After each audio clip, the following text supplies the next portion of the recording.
देश ब्रिजवासी जी, मथुरा से। महाराज जी, मैं कहाँ से आया हूँ? आत्मा क्या है? मनुष्य जीवन का उद्देश्य क्या है? न कहीं आना है, न कहीं जाना है, न कोई आया है, न कोई जाया है। स्वप्न देख रहे बच्चा, मानोगे हमारी बात? उमा कहूँ मैं अनुभव अपना, सत हरि भजन जगत सब सपना।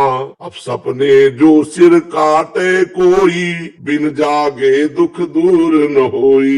स्वप्न में एक आदमी समुद्र में डूब रहा है और वो कंट्रोल बिगड़ गया। वो कह रहा बचाओ, मैं समुद्र में डूब रहा हूँ। अब आसपास वाले क्या करें हमें बताओ? नाव ले आवे, डुबकी लगाने वाले ले आवे, जल जहाज ले आवे। वो बचेगा? वो तभी बचेगा जब जगा दे केवल। समझ रहे हो? ऐसे ही बच्चा, न तुम स्त्री हो, न पुरुष हो, न कहीं से आए हो, न कहीं जाने वाले हो। तुम परमात्मा स्वरूप हो। अपने स्वरूप को भूल करके मोह निशा सब सोवनिहारा, देखे स्वप्न अनेक प्रकारा। स्वप्न में देखा, आप भी थे, बाजार भी थी, संसार भी था। देखा ही होगा स्वप्न। क्या कुछ था? क्या ना आप थे और न बाजार थी, क्योंकि आपका शरीर ये तो सो रहा था, इसका ज्ञान नहीं था। और जो शरीर था वो था नहीं। स्वप्न में जो शरीर था, जिसे थप्पड़ लगे तो जागने पर अपने गाल पे कोई चिन्ह पाया क्या? तो वो शरीर था नहीं। और ये शरीर स्वप्न में जब थे तब था नहीं। पकड़ पा रहे हमारी बात? जब आप स्वप्न में थे तब ये शरीर नहीं था, सैया में पड़ा था, लेकिन तुम्हारे ज्ञान में नहीं था। और जब आप जगे तब वो शरीर नहीं था जो स्वप्न में था। तो दोनों झूठे हुए ना। सत्य बात है बच्चा, जाग जाओ तो ना तुम जीव हो, न तुम मनुष्य हो,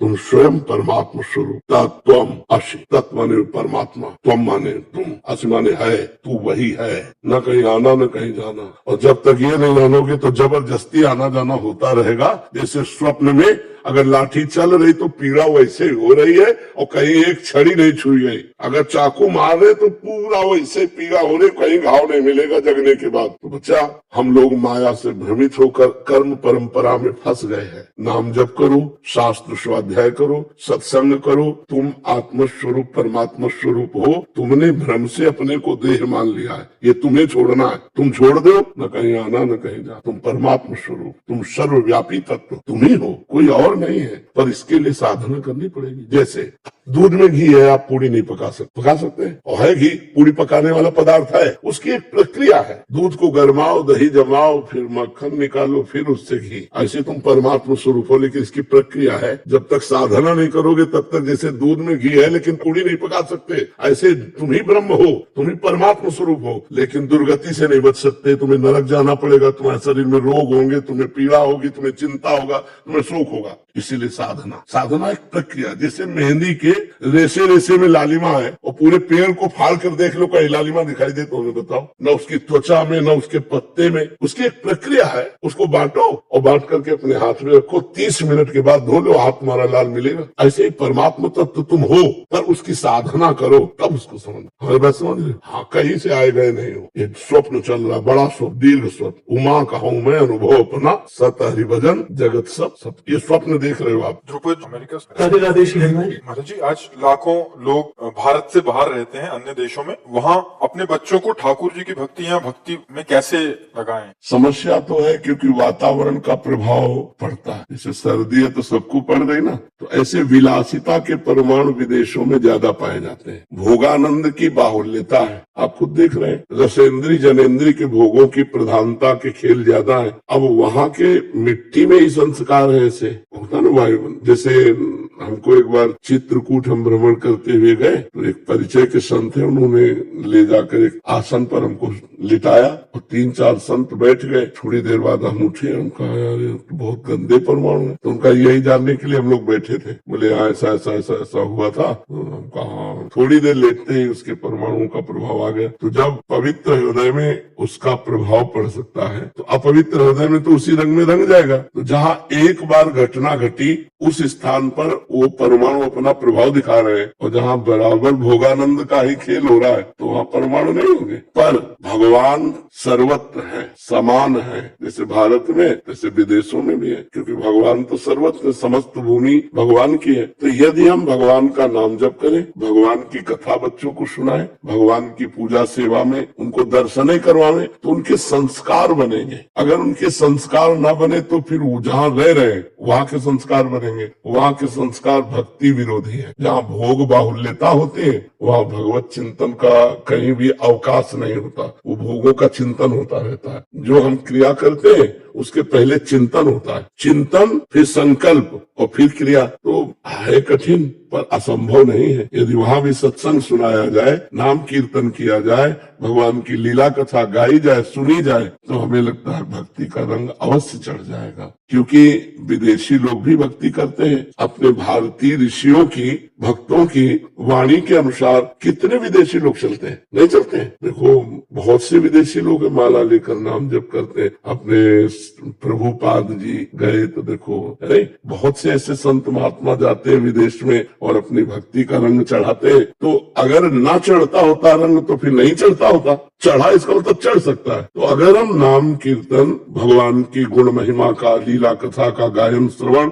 सत्संग, तो हमें लगता है परिवर्तन निश्चित हो जाए। यही उपाय है, दूसरा उपाय। क्योंकि खान पान की पवित्रता असंभव है। नहीं, खान पान की पवित्रता का तो मतलब हम कभी गए नहीं, लेकिन सुनना जैसा हुआ कानों में, तो हमें लगता है कि खान पान अगर कोई बाहरी होटलों में ऐसे करता है तो बड़ा मुश्किल है कि किसी को दाल रोटी शुद्ध मिल जाए विदेश में। क्योंकि मांसाहार प्रधान भोजन है। क्यों? विदेशों में मांसाहार मतलब प्रधान भोजन है। जैसे अपने यहाँ रोटी दाल प्रधान भोजन है, यहाँ उत्तर प्रदेश में, ऐसे विदेशों में मांसाहार प्रधान भोजन है। पेय पदार्थों में जो निषेधात्मक पेय है, ये तो आप किसी भी होटल में चले जाइए, अगर आपको जीना है तो खाना पड़ेगा, और खाना है तो वहाँ अपवित्रता होगी। माना कि आप वही ब्रेड ले रहे हैं वहां से, लेकिन उसी में वो मांस का करके देते हैं, आपको बिना मांस का दे देंगे, लेकिन हाथ वही है और पात्र वही है, देने वाला भी वही। तो हमें लगता है भोजन पवित्र मिलना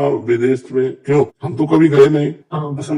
हाँ, क्योंकि हमारे पास जैसे 2-4 लोग ऐसे मिले ना, तो उन लोगों ने बताया कि ऐसा असंभव है कि जैसा अपने देश में पवित्र भोजन मिल जाए, ऐसा वहाँ किसी होटल में ऐसा मिले। पर बाबा जैसे ये घर में अपने में बना रहे हैं खाना पीना शुद्ध देसी, तो वहाँ में तो कोई परेशानी नहीं। हाँ, वो तो चल जाएगा। भोजी की सेवा में बहुत। हाँ, वो तो अपने घर का हाथ का है, लेकिन बाजार और वैसे भक्ति सर्वत्र हो सकती है, भगवान का भजन सर्वत्र हो सकता है। यदि आहार शुद्ध हो जाए और हमारा व्यवहार शुद्ध हो जाए तो हमारी भक्ति रंग ले आवे। अगर हमारे आचरण गंदे रहे, आहार गंदा रहा, तो केवल कहने मात्र की भक्ति होगी। तो जब तक आचरण पवित्र नहीं होंगे और हमारे भोजन पवित्र नहीं होंगे, तो फिर विचार कहाँ से पवित्र हो जाए? और भक्ति भाव से होती है, क्रिया से थोड़ी होती। मान लो क्रिया में आपने बहुत 56 भोग लगा दिए, भाव आपका ठीक नहीं, अहंकारी है, तो हमारे भगवान एक भी दाना नहीं पाएंगे। और आपने बाजरे की रोटी सूखी और नमक रख दिया और आंखों से आंसू, तो भगवान पूरी पा जाएंगे। भाव का भूखा हूं मैं, और भाव ही एक सार है। भाव से मुझको भजे तो बहुत से बेड़ा पार है। भाव बिन सुनी पुकारे मैं कभी सुनता नहीं, भाव पूरित टेर ही करती मुझे लाचार। भावोत्सवेन भजताम रस काम धेनुम तम राधिका चरण रेणु महामिस्मरण। थोड़ा भक्ति का मतलब, भक्ति शब्द कहते एक पवित्रता की ऊर्जा आती है। तो हमारा आहार पवित्र, हमारे आचरण पवित्र, हमारा विचार पवित्र, तब हम परम पवित्र भगवान की आराधना करते हैं। तो जहाँ भोगेश्वर प्रसक्ता नाम तयापहृत चेतसाम व्यवसायत्मिका बुद्धि समाधून विधीयते, जिनका चित्त भोगों में फंसा है, ईश्वर रुपये में फंसा है, वो कभी भगवत भजन करने की सोच भी नहीं सकते। क्योंकि इतना मलिन चिंतन है कि वही होगा। भजन का मतलब माला घुमाना नहीं होता, भजन का मतलब चिंतन करना होता है। अगर हमारे चिंतन में जैसे काम ही नारी प्यारी जिम लोभी जिम प्रिय दाम तिम रघुनाथ निरंतर प्रिय लागो में, भजन का मतलब प्रियता, राम राम राम राम। तो एक हृदय में पीड़ा सी हो रही है, आंखों में आंसू आ रहे हैं, राधा राधा राधा राधा, इसे भजन कहते हैं। अब प्रपंच की बातें भी कह रहे, माला भी चल रहा, तो माला किसके लिए चल रहा है? एक एक मन का बिल्कुल पीते हुए चले जाओ, राध राध राधा। तो चाहे एक माला हो, बहुत जोर का माला हुआ, अब 21 माला घूम गए, पता नहीं कब गुड़िया कहाँ से कैसे सकेल गई, तो उससे फिर वो बात नहीं बनी। नहीं, तो हमें लगता है आहार शुद्धि हो और आचरण शुद्धि हो, त्रिभुवन में कहीं भी हो, भक्ति की जा सकती है। अगर हमें सत्संग सुनने को मिले, हरि नाम जपने को मिले, भगवान की कथा वार्ता, तो इसी से भक्ति का रंग आ जाता। महाराज जी, फिर से आया हूँ और वहाँ पे मतलब कि ऐसा जहाँ पे रहते हैं, ऐसा काम करते हैं, तो वहाँ पे 99% नॉन वेजिटेरियन मांसाहार होता है, तो क्या ऐसी जगह पे हम कंठी माला धारण कर सकते हैं जहाँ पे काम करते हैं ऐसे लोगों के बीच में रहते हैं? हाँ, आप मत खाइए तो धारण कर सकते हैं आप। क्योंकि वहाँ पे जो ऐसा कॉन्सेप्ट होता है कि आप एक घर में अलग अलग कमरे में रहते हैं, बट आपको खाना बनाने की जगह और बर्तन धोने की जगह साझा करनी पड़ती है। बड़ा पवित्र, वही तो कह रहा हूँ पवित्रता। अब उसी में मांस वाले पात्र धोए जाते हैं, उसी में आप अपने धोए। अब हाथ में उठा के थोड़ी रखेंगे तो सिंक में ही, तो उसी सिंक में अपवित्र सिंक माना जाएगा वो। अब यही तो कह रहे थे कि अभी की समस्या तो यह है कि वहाँ प्रधान आहार मांसाहार है, पर तुम नाम जप करो, भगवान का नाम ले, बस आप साथ रहना महाराज जी, ठीक है? हाँ, नाम जप से सब ठीक हो जाएगा। कंठी बांधो या ना बांधो, अगर राम राम कह रहे तो राम जी को प्राप्त होगे, राधा राधा कह रहे तो मंगल ही होगा। तुम भजन प्रदान रखो, ठीक है, नाम जप जरूर करते रहो। अगर नाम जप नहीं तो देखो, भक्ति को क्या है, आज पाखंड रूपी रोग लग रहा है। गंदे आचरण भी करेंगे, गंदा खान पान भी करेंगे, गंदा व्यवहार कर, कुछ नहीं होता है। अगर आप रोगी हो तो आपको परहेज पहले देखना पड़ेगा, दवा से ज्यादा परहेज काम करता है। तो अगर हम परहेज शास्त्र के अनुसार नहीं चल रहे हैं तो रंग नहीं आएगा, अनुभूतियां नहीं आएंगी, जो दिव्यानुभूतियां। भाई अगर अनुभूतियां अंदर नहीं आई तो आप मन को नहीं रोक सकते। बिना निज सुख बिन मन होई की थीरा, अगर भगवदानंद की अनुभूति नहीं तो ड्रामा ही चलेगा। और अगर भगवदानंद की अनुभूति है तो वो फिर असलियत है। बिन विवेक वैराग्य भक्ति बिन सत्य न एको मानो,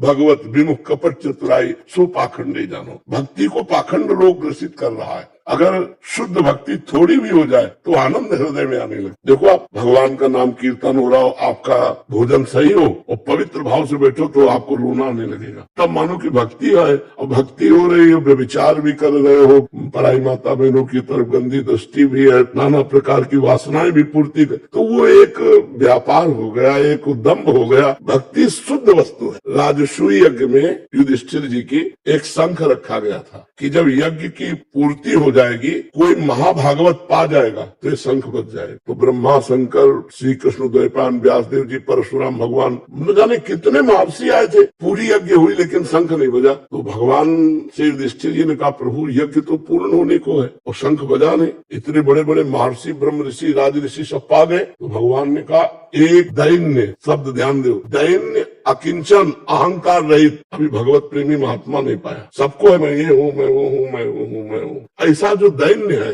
अहंकार रहित है और भगवत प्रेमी है, ऐसा बोले प्रभु, ऐसा महाप्रभु पुरुष कहाँ ढूंढे? बोले तुम्हारे नगर में रहता है। बोले प्रभु कौन? बोले स्वपच वाल्मीकि। स्वपच वाल्मीकि। बोले प्रभु तो रोज झाड़ू लगाने आते हैं। बोले हाँ, उनको लाओ और आदर सहित लाओ और उनको पवा देखो, शंख बज जाएगा। तो भीम और अर्जुन को निमंत्रण करने भेजा। जो ही घर गए तो सुगंध आ रही, अंदर घुसे, मिट्टी की दीवार, मिट्टी गए तो ठाकुर जी की छवि रखे, वो रो रहे थे। अकिंचन भक्त प्रेमी जे देखा भीम अर्जुना से, मालिक मालिक। तो उनका नहीं, तुम्हें निमंत्रण देने आए राजसूय यज्ञ में, पूर्णता आपसे होगी। तो भगवान श्री कृष्ण को ऐसे ध्यान में देखे और कहे, चैन से नहीं रहने दोगे आप हमें? अगर आप इन राजाओं से हमें पुजवाओगे तो हम चैन से भजन कर पाएंगे, पर अब आप जैसी आपकी इच्छा। तो उनका मालिक, हम तो रोज जूठन पाते हैं आपकी, दूना पत्तल उठाने आते हैं रोज जूठन। बोले नहीं, अब निमंत्रण है। दूसरे दिन पालकी में बैठा के उनको ले गए। रात भर द्रौपदी जी ने भोजन बनाया अपने कर कमल से। अब जब परोसा गया तो उन्होंने खीर, कढ़ी,